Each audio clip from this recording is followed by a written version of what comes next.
Ako si Clara, lumaki sa isang mahirap na pamilya at ang tanging ama na lamang ang nagtataguyod sa aming tatlong magkakapatid. Dahil ang aking ina ay pumanaw nung ipinapanganak ang aming pinakabatang kapatid. Ang aking ama ay nagtatrabaho sa ibang bansa bilang farmer upang kami ay mapag-aral at mabigyan ng magandang kinabukasan. Kaya iniwan kami sa aming tiyahin at doon kami naninirahan. Kamatayan ng katumbas sa sanibin. Karungay bakit Kumusta mga anak? ganito?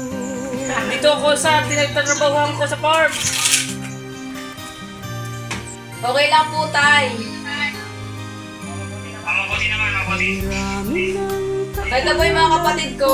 nasa ibang bansa. Kaya po yung bunso. Sinasaktan kasama'y laging Ito may pangalawa. marahil ay di kami Tiyahin, ito ka. nagpala ng may lalang dito. Tay, kailan ka makapagpadala? Sa ano po sana sa kapusan? Para makatulong din sa amin tiya at ama, kami ay naghahanap ng trabaho upang matugunan ang aming mga pangunahing pangangailangan sa aming paaralan. Ano ba kayong available na trabaho ngayon? Kaya available ko na lang ngayon na yung aking farm. Okay lang po isa. Ang bala ko dun ay lalagyan ng mga tanim para mapakanabangan. Okay na ba yun? Okay. Magkano po? Basta na kaya tatlo kong trabador. Ang oras na. Sir, pasensya na po, na-late kami. Ay, ayos lang yan. Sige, tutor ko na sa akin. Mayroon pa bang naghihintay sa mga katulad ko? Mayroon pa bang pag-asa na lumigaya sa mundo? Sana'y huwag nang maulit ang isang katulad ko. Ang sala ng iba'y tinubos ko. Sinong mapalad? Sino ang kaawa-awa? Kami bang halos ang buhay ay inialay sa bansa? Bagong bayani na ang sandata ay luha. Ay, meron na dito. Dito. Sige. Thank you. Bukas ko ulit sir. Kaming magkakapatid ay laging nahuhuli sa klase dahil sa aming paghahanda ng ititinda pa sa paaralan sa araw-araw. Bagong bayani ng sandata ay luha. Bigyan naman ninyo kami.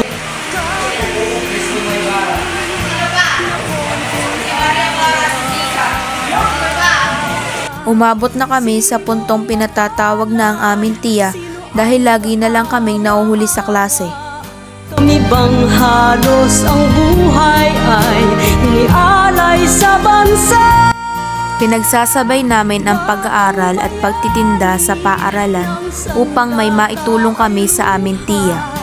Bigyan naman ninyo kami kahit na konting Dahil ipinatawag ang tiya sa paaralan, dito namin sinabi sa guro ang lahat ng aming mga ginagawa. Hello, Tay!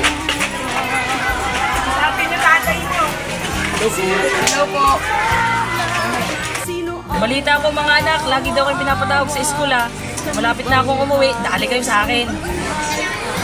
Makalipas ang ilang buwan, dumating din ang aming ama sa araw ng aming pagtatapos. na ang sandata ay luha. Masaya kami na makita ang aming ama na muling bumalik sa amin pagkatapos ng aming mga pinagdaanan sa buhay upang maitaguyod lamang ang aming pag-aaral.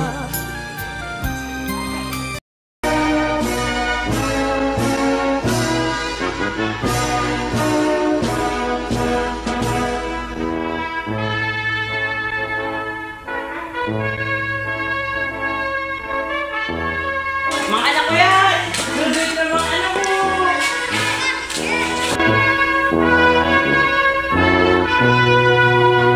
Sa pag-akyat namin sa stage, alam kong masaya ang aming ama dahil nagawa namin ang pagiging maabilidad bilang kanyang anak.